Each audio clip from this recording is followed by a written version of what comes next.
The courtroom was silent. Captain Tae-sung stood with his hands behind his back, watching the 5 judges in their dark uniforms. He knew what was coming. Everyone knew. The United Earth Space Command did not forgive disobedience.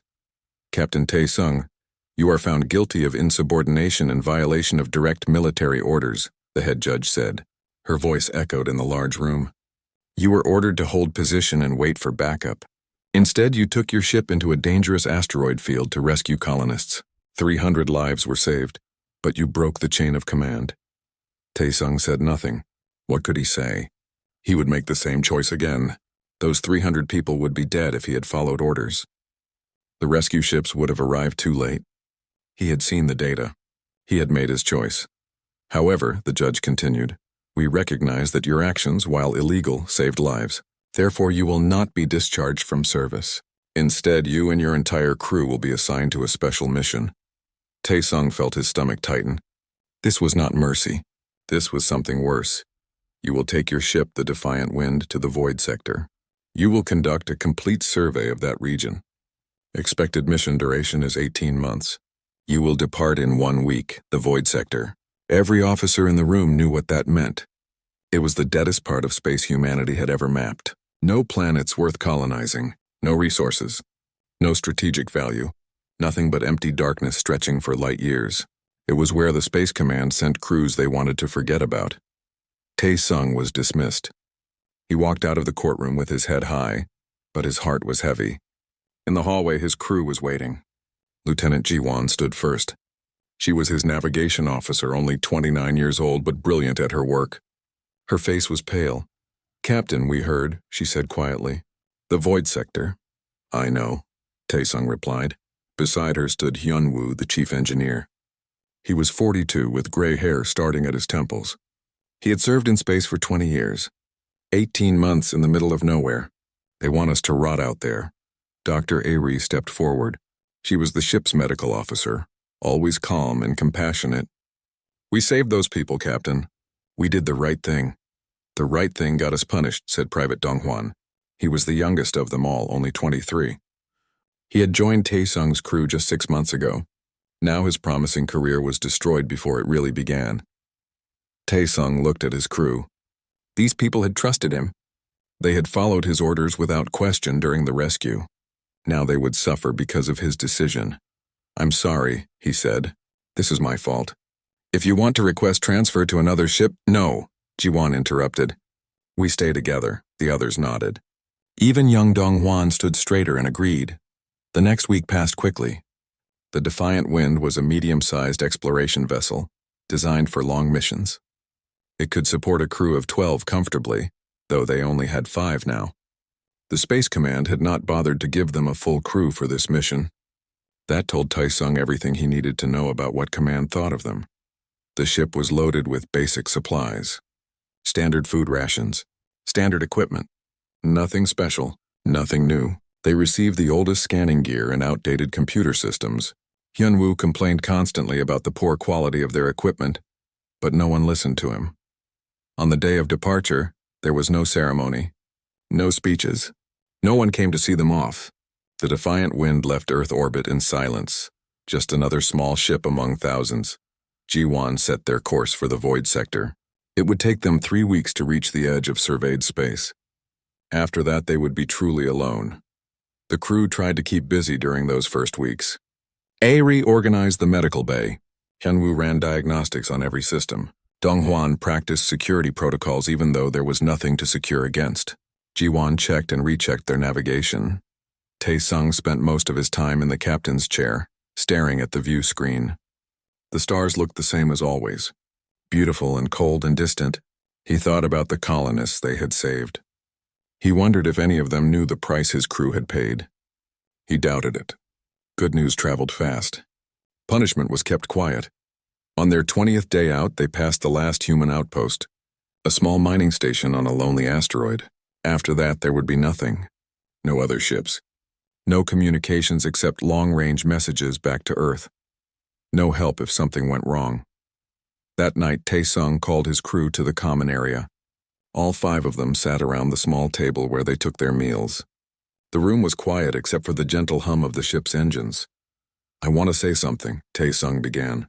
I know this mission is a punishment. I know we're being sent away because Command wants to forget about us. But we're still a crew. We're still explorers. For the next 18 months, we only have each other. Inspiring speech, Captain, Hyunwoo said with a dry smile. Really makes me feel better about surveying empty space. I'm not finished, Tae-sung continued. They want us to rot out there. They want us to come back defeated and broken. I say we don't give them that satisfaction. We do our job. We do it well.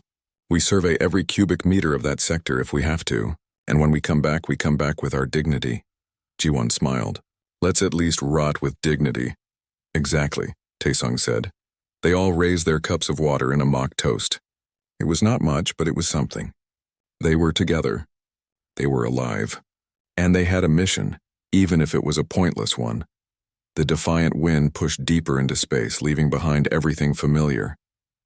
Ahead lay only darkness and emptiness. The void sector was waiting for them like an open grave. None of them knew that this punishment would become the most important mission in human history. None of them suspected that in the dead darkness ahead, they would find something impossible, something that would change everything humanity thought it knew about the universe. But that discovery was still months away. For now, there was only the long journey, the silent ship and 5 people trying to hold on to hope in the face of exile. 6 months passed slowly in the void sector. The crew of the Defiant Wind had settled into a dull routine. Wake up, check systems, scan empty space, eat, sleep, repeat. Day after day, the same thing. The view screen showed nothing but distant stars and darkness.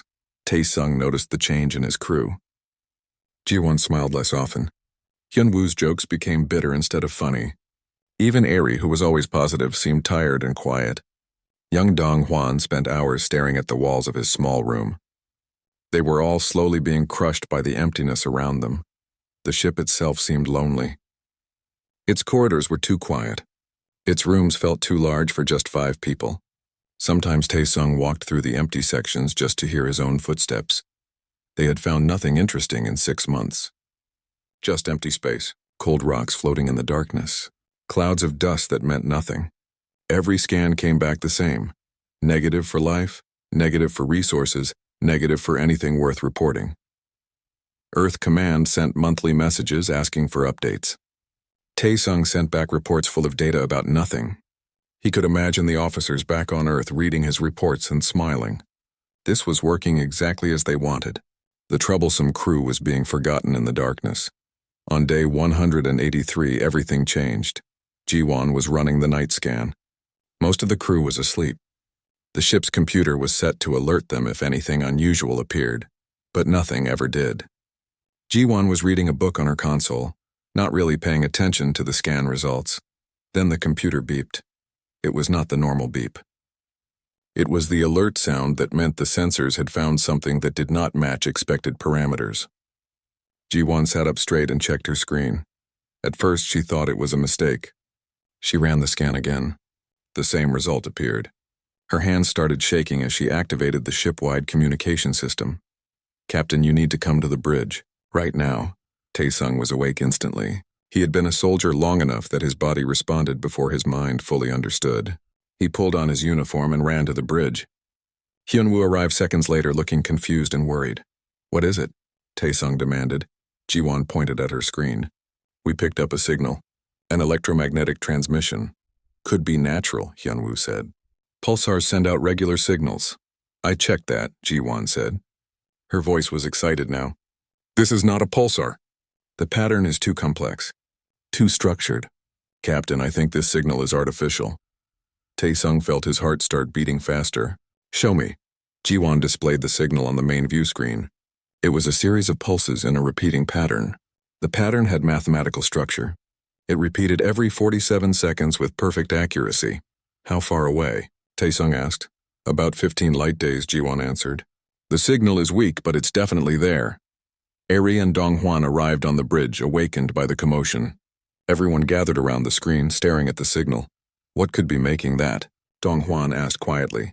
An automated beacon, maybe, Hyunwoo suggested. Something old. Could be from an Earth probe we lost track of. We checked the records, Ji-won said.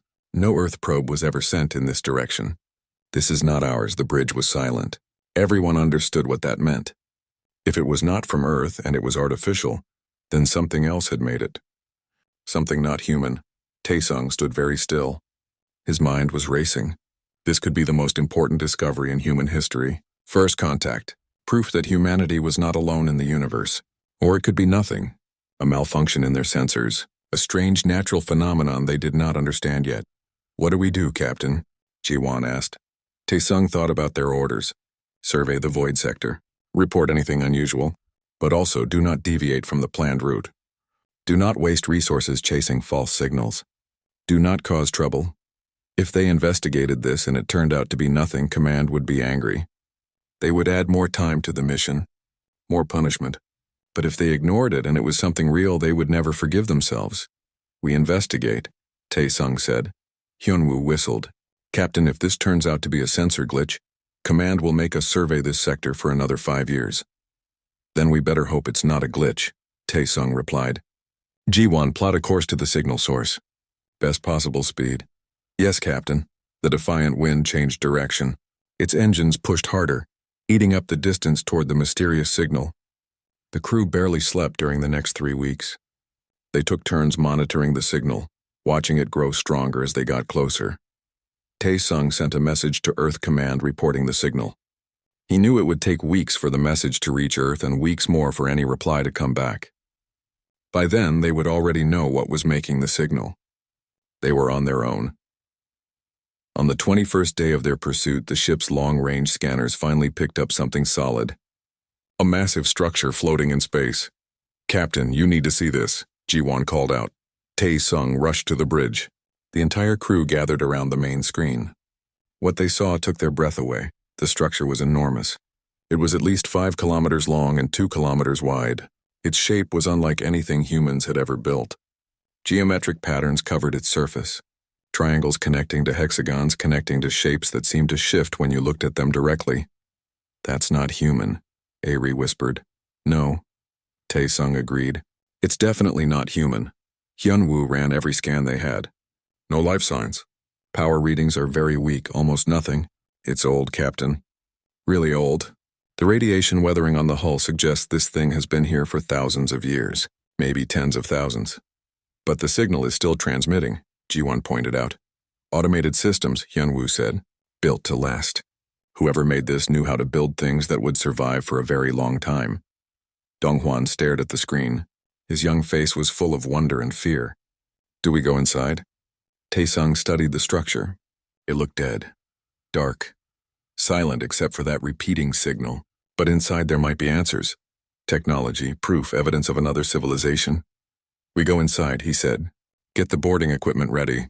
Ji-won, Hyunwoo, Ari, and Donghwan, you're with me. We go in as a team. What if it's dangerous? Ari asked. Then we be careful, Taesung answered. The crew prepared quickly.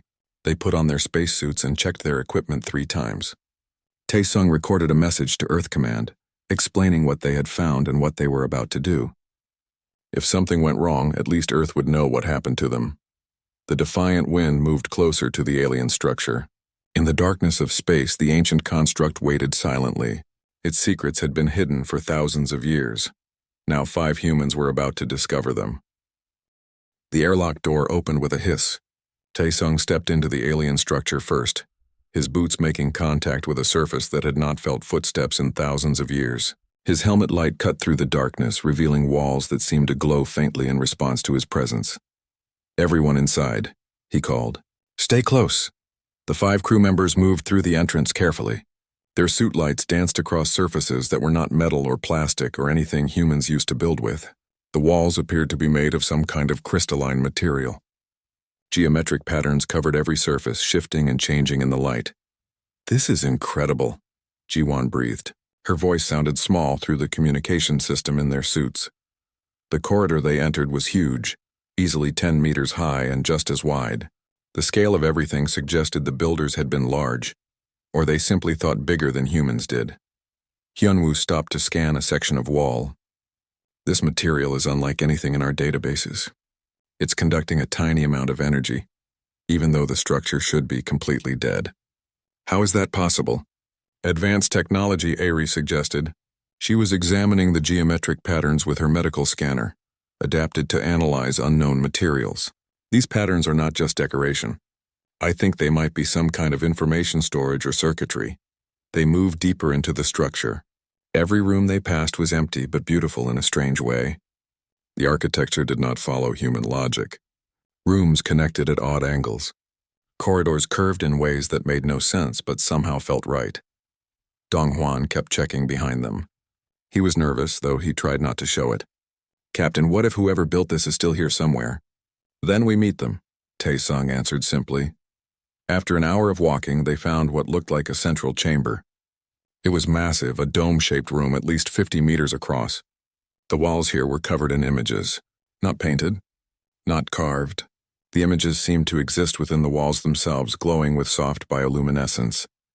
"Look at this," Ji-won called. She was standing before a wall covered in flowing symbols and pictures. The crew gathered around. The images showed figures with 4 arms and elongated bodies. Their skin appeared crystalline like the walls themselves. They had large eyes and no visible mouths. Around these figures were images of stars, planets, and vast ships traveling through space.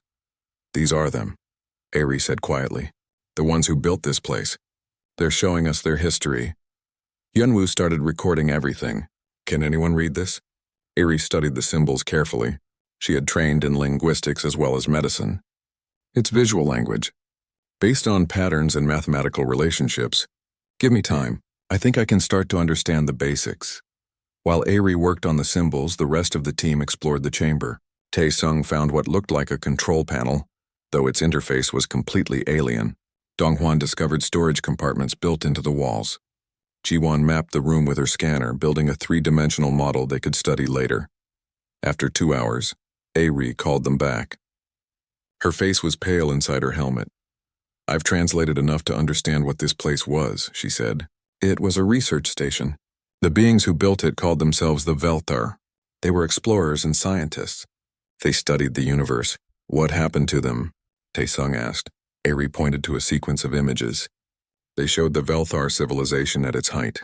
Thousands of stations like this one scattered across the galaxy. Then the images changed. They showed something dark spreading through space. Something without form or shape. Where it touched, the lights went out. They called it the silence, Ari translated. It came from deep space. It consumed everything. Not by destroying, but by absorbing. It took their energy, their matter, their very existence, and made it part of itself. The crew stood silently, absorbing this information. The Velthar tried to fight. Ari continued. Nothing worked. They couldn't stop it. They couldn't even slow it down. So they ran. They built stations like this one in hidden places. They put themselves in stasis, hoping to wait until the silence passed. "Did it pass?" Ji-won asked. "I don't know," Ari admitted. "The records end here." Hyunwoo spoke up. "If they went into stasis, where are they?" "This place is empty." Tae-sung thought about that. Maybe the stasis failed, or maybe we haven't found them yet. This structure is huge. There could be sealed sections we haven't discovered. They decided to search deeper, following corridors that led down into the heart of the structure. They moved carefully. The air in their suits recycled with a steady hiss. Their lights created dancing shadows on the crystalline walls. 3 levels down, they found a sealed door. Unlike everything else they had seen, this door was clearly marked with warning symbols. Even without translation, the meaning was clear. Something important was behind this door. Hyunwoo examined the locking mechanism. "This is still powered." "Barely, but the seal is active." "Can you open it?" Tae-sung asked. "Maybe. Give me a few minutes." While Hyunwoo worked, the others waited. Dong-hwan shifted nervously. Ji-won kept checking her scanner. Irie studied the warning symbols, trying to understand what they meant. Finally, the door made a grinding sound. Ancient mechanisms activated for the first time in thousands of years. The seal broke with a hiss of escaping air. The door slid open slowly. Beyond the door was darkness. Their lights revealed a chamber filled with transparent pods arranged in neat rows. Inside each pod was a Velthar in stasis. Most of the pods were dark. The beings inside were long dead, their crystalline bodies turned dull and gray. But one pod at the far end of the chamber was different. Its lights were still active. Energy flowed through it in slow pulses. "Someone's alive," Ji-won whispered. They approached the active pod carefully. Inside was a Velthar, perfectly preserved. Its 4 arms were crossed over its chest, Its large eyes were closed. It appeared to be sleeping, waiting for a time that had never come. Until now. Can we wake it? Taesung asked. Hyunwoo examined the pod's controls. I think so. But Captain, should we? We don't know anything about this being. We don't know if it's friendly or dangerous. It's been alone for thousands of years, Aerie said softly. Imagine waking up to find your entire civilization gone. Everyone you knew dead. Taesung made his decision. We wake it. If we leave, this being dies alone in this tomb. We're humanity's representatives. We show compassion. He looked at each of his crew members. Everyone ready? They nodded. Hyunwoo carefully activated the pod's wake sequence. Energy flowed through the system. The Velthar's body began to glow brighter. Its eyes moved behind closed lids. Then they opened. The being looked at them through the transparent surface of the pod. Its eyes were luminous, filled with confusion and fear. It saw 5 strange creatures in suits standing over its pod. It tried to move, but the stasis was still wearing off. Easy, Aerie said gently, knowing the being could not understand her words. She placed her gloved hand on the pod surface in what she hoped was a gesture of peace. The Velthar stopped struggling. It looked at Aerie's hand. Then slowly, it raised one of its own 4 hands and placed it against the pod surface, matching Aerie's gesture. First contact had been made. The Velthar emerged from the stasis pod slowly. Its 4 arms supported its weight as it stood for the first time in thousands of years. The being was tall, nearly 3 meters. Its crystalline skin reflected the lights from the human suits, creating rainbow patterns across the chamber. Taesung and his crew stepped back, giving it space. No one knew what would happen next. The Velthar looked at each of them carefully. Its large eyes showed intelligence and something else. Sadness, perhaps, or fear. Aerie pointed to herself. Human, she said slowly. The being tilted its head. It raised one hand to its own chest and made a sound. The human helmets picked up vibrations, but they were too complex to understand. The Velthar seemed frustrated. It looked around the chamber and saw the dead pods. Its shoulders slumped. It understands they're all gone, Jiwon said softly. Look at it. It knows. The Velthar turned back to the humans. It moved to a wall panel and activated something. Images appeared on the walls. The same visual language Aerie had been studying. The being started creating new images, trying to communicate. It showed Earth. Somehow it had accessed the Defiant Wind's computers during their approach. It showed humans. Then it showed itself, a single Velthar. It was trying to establish common ground. It knows we're from Earth, Hyunwoo said. It's been scanning our ship, the Velthar continued. It showed mathematical symbols, basic equations. The humans nodded. Mathematics was universal. Through numbers and patterns, communication slowly began. Over the next 2 weeks, they learned to understand each other. The Velthar, who indicated its name was something that sounded like Kalran to human ears, was remarkably quick at learning. It absorbed information about human language through the ship's computer. In return, it taught them about Velthar history and technology. The crew moved their operations to the alien structure. The Defiant Wind remained docked nearby. They set up temporary living quarters in one of the chambers. Kalran did not need human food or air. It absorbed energy directly from the structure's power systems. One evening, as the humans called it, though there was no day or night in space, Kalran asked them all to gather in the central chamber. It had something important to show them, through a combination of visual displays, mathematical models, and simple words it had learned. Kalran told them about the silence. It is not like anything you understand, Kalran explained through the translation program they had developed. Not life as you know it, not matter, not energy. It exists in the space between. In dark matter, invisible to most sensors, the being created a 3-dimensional display showing the galaxy. Points of light represented Velthar civilization at its height.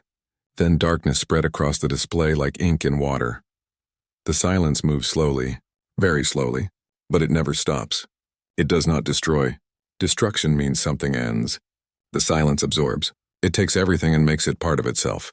Energy, matter, information, even thoughts if you are close enough. How do you fight something like that? Taesung asked. You do not fight it, Kalran answered. We tried. Every weapon, every defense, nothing worked. You cannot fight what you cannot touch, what you cannot see, what exists in dimensions you cannot reach. Hyunwoo studied the display carefully. Where is it now? Calrin adjusted the display. It showed the galaxy again, but this time with calculations and projections. A dark area on one side of the display was growing, still moving, still consuming. My people fled 10,000 years ago. The silence has moved perhaps 1/10 of the galaxy since then. At this rate, it will reach human space in your time measurement approximately 200 to 300 years. The chamber fell silent. The crew looked at each other with growing horror. 300 years, Ji-won said. That's not long. Not for something like this. Your civilization is young, Calrin continued. You expand outward, yes? Building colonies, spreading through your region of space. This is good, but you expand toward the silence. You do not know to go the other direction. Why didn't your people warn others? Ari asked gently. You had stasis technology. You could have waited and warned whoever came next. Calrin's luminous eyes dimmed. We tried. Many stations like this one. Many Velthar in stasis waiting to warn the next civilization. But stasis is not perfect. Systems fail. Power runs out. Most pods failed within the first 1,000 years. I do not know why mine survived. Lucky for us, Donghwan said. Lucky for everyone, Taesung added. Calrin, we need to bring this information back to Earth. Humanity needs to know. We need to prepare. Will they believe you? Calrin asked. That question hung in the air. Taesung thought about Earth Command, about the officers who had sent them on this punishment mission. Would they believe a story about ancient aliens and galaxy-eating darkness? Or would they think his crew had gone insane in the emptiness of space? They have to believe us, Taesung said finally. We'll bring proof. Data from your archives. Technology they can study. And most importantly, we'll bring you. Calrin was quiet for a moment. You want me to come with you? To your world? You're the last of your people, Ari said. You shouldn't be alone. And Earth needs to see you, to know this is real. I have been alone for so long, Calrin said softly. In stasis, there are no dreams. No thoughts. Just darkness. I woke expecting to find my people. Instead, I found you. Strange beings from a young world. But you showed kindness. You did not attack. You did not run. You tried to communicate. The being moved closer to the humans. It extended all 4 arms in a gesture that seemed both grateful and sad. I will go with you. I will help your people understand. But there is much work first. You must take data, Velthar technology, everything that might help. Hyunwoo stepped forward. Can you teach me about your detection systems? If the silence is invisible to our sensors, we need to know how to see it. Yes, Calrin agreed. I will teach you. Your mind is quick for such a young species. You understand engineering principles similar to Velthar concepts. Over the next 3 weeks, they worked frantically. Calrin opened sealed archives and downloaded terabytes of data. Information about Velthar science history and their failed attempts to fight the silence. Hyunwoo learned about detection technology that could sense disturbances in dark matter. Ji-won studied Velthar navigation methods that were far more advanced than human systems. Ari spent hours talking with Calrin about Velthar biology and culture. She learned that the Velthar had been peaceful explorers, much like humanity aspired to be. They had never encountered another spacefaring species before the silence came. Their first and only contact with something truly alien had destroyed them. We will not let that happen to humanity, Ari promised. Calrin seemed to smile, though its face did not move like a human face. Something in its eyes changed. You are determined. All of you. Perhaps your species has a chance that mine did not. When they finally finished gathering everything they could, Taesung stood before the structure one last time. This place had been built as a refuge, a hiding place from an unstoppable threat. Now it would become something else. A memorial. And a warning. We should go, Ji-won said. It's a long journey home. Calrin sealed the structure before leaving. The doors closed with ancient mechanisms. The lights dimmed. The station would continue floating in the void, a silent tomb for a dead civilization. The crew and their new companion returned to the defiant wind. As they boarded, Calrin stopped and looked back at the structure. This was my home for so long, it said. Now I leave forever. You're not alone anymore, Taesung told it. You have us, and soon you'll have all of humanity. The defiant wind detached from the structure. Its engines fired, beginning the long journey back to Earth. Inside the ship, 5 humans and 1 alien worked together, preparing the most important message humanity would ever receive. They had 9 months to get ready. 9 months to make sure Earth would listen. The journey home felt different than the journey out. The defiant wind traveled through the same empty space, but now its crew had purpose. They were no longer exiles serving a punishment. They were messengers carrying the most important information in human history. Calren adapted to life on the human ship quickly. The being needed very little. A small room where it could rest and absorb energy. Access to the ship's computer to continue teaching the crew about Velthar technology. Mostly, it seemed to need companionship after thousands of years alone. The crew found themselves forming an unlikely friendship with the alien. Hyunwoo spent hours working with Calren on engineering problems. The Velthar showed him tricks for managing power systems that human scientists had never imagined. In return, Hyunwoo taught Calren about human humor and why it was important. Calren did not laugh, but it seemed to understand the value of finding joy in difficult situations. Ji-won helped Calren learn human language more fluently. They practiced conversations during the long night shifts. Calren was fascinated by human emotions and how they influence communication. It told Ji-won that Velthar had emotions too, but they experienced them differently, more slowly and deeply. Ari and Calren talked about medicine and biology. The Velthar explained how its people had overcome diseases and extended their lifespans to thousands of years. Ari recorded everything carefully, knowing this information could revolutionize human medicine. But she also simply enjoyed talking with Calren about philosophy and the nature of existence. Even young Donghwan found his place. He taught Calren about human history, about wars and peace, about mistakes and progress. Calren listened carefully to stories of humanity's struggles. Your species fights itself often, Calren observed one day. Yet you survive. Perhaps this fighting makes you stronger. Or maybe we're just stubborn, Donghwan suggested. Stubborn is good, Calren replied. Stubborn means you do not give up. My people were not stubborn enough. We were too wise, perhaps. We saw we could not win, so we stopped trying. Taesung spent most of his time preparing their report for Earth Command. He knew their initial message months ago would have caused confusion and probably disbelief. A crew on a punishment mission claiming to find aliens. It sounded like a desperate attempt to seem important, but now they had proof. Hours of video recordings, terabytes of Velthar data, and most importantly, Calren itself. Earth could not deny what they could see with their own eyes. Still, Taesung worried. He recorded his report dozens of times trying to find the right words. How do you tell humanity that everything was about to change? That they were not alone? That a terrible danger was coming? You think too much, Calren told him one day. You try to control their reaction. You cannot. Tell them truth. Let them decide what to do with it. What if they don't believe us? Taesung asked. Then you tried. That is all any being can do. 2 months from Earth, they sent their complete report. The message included everything. Video of Calren, data from the Velthar archives, detailed explanations of the silence, projections of when it would reach human space, recommendations for how to prepare. Then they waited. The response came 3 weeks later. Earth Command did not believe them. The official message was cold and formal. Captain Taesung and his crew were ordered to proceed directly to Earth orbit. They were not to communicate with anyone. Their ship would be quarantined. They would undergo psychological evaluation. The message suggested their long isolation had caused some form of shared delusion. Calren observed quietly as the crew read the message. They think you are insane. They think we're making this up, Ji-won said bitterly. After everything we found. After all this. Maybe when they see Calren, they'll believe, Ari suggested hopefully. Hyunwoo shook his head. They'll think it's a trick.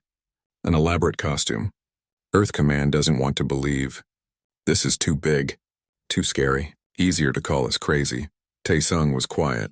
He understood Command's position. A disgraced crew on a punishment mission suddenly claiming the most important discovery ever? It did sound convenient. Too convenient. We keep going, he said finally.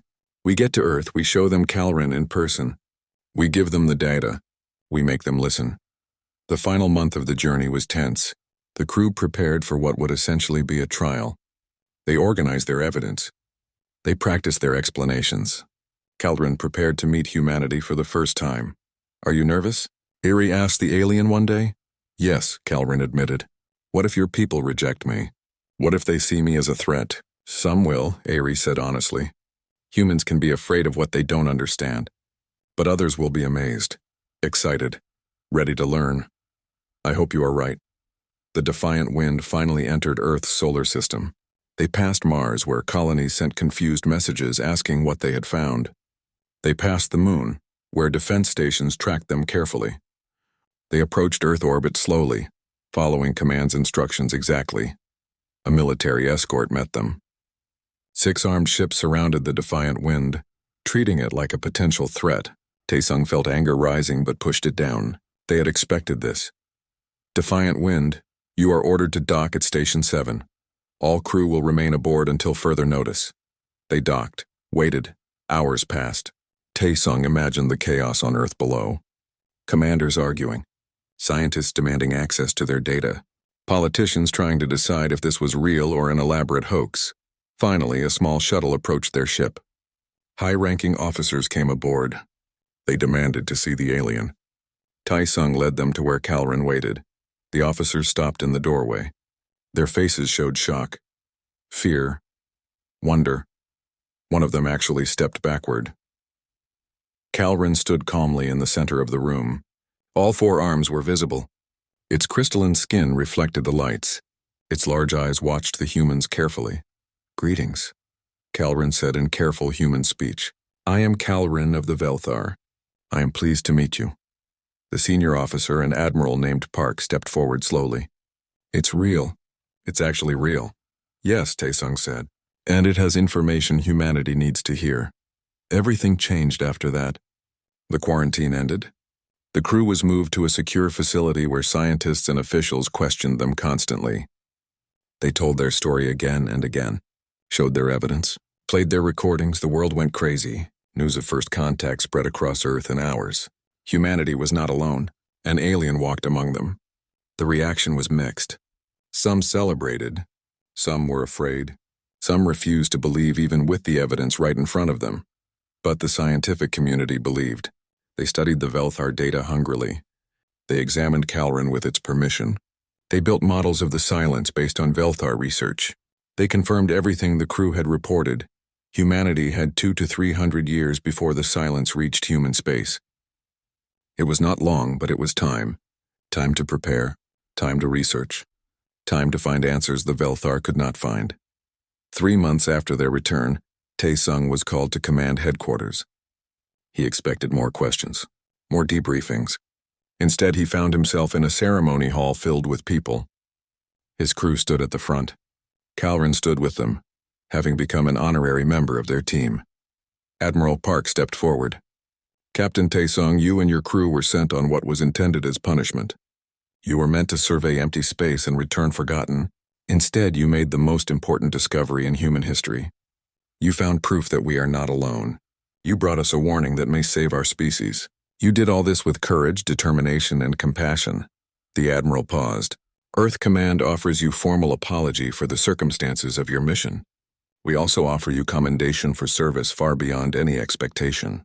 Captain, you are hereby promoted to Admiral and offered command of humanity's first deep space contact mission. Taesung stood very still. Admiral. Command of the most important mission humanity would ever launch. Everything he had lost was being returned 100 times over. I decline the promotion, he said. The room gasped. Admiral Park looked confused. You decline? I do, Taesung confirmed.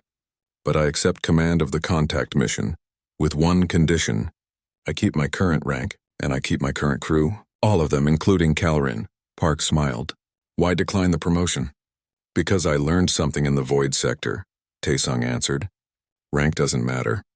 Awards don't matter. What matters is the work. The mission, the crew. I don't need to be an admiral. I just need to do what's right. And what is right? Park asked. Taesung gestured to Calren. The Velthar found the silence and ran. They hid. They failed. We won't make that mistake. We're going to find others. Other survivors. Other civilizations that might have answers. We're going to build an alliance. We're going to find a way to stop the silence before it reaches anyone else. Ji-won stepped forward. I volunteer for the mission. Me too, Yunwoo added. And me, Ari said. Donghwan smiled. Someone has to keep you all safe. I'm in. Calren moved to stand with them. You saved me from eternal darkness. You showed me kindness when you could have shown fear. I will help you until the silence is defeated, or I cease to function. This I promise." Admiral Park looked at the strange group before him.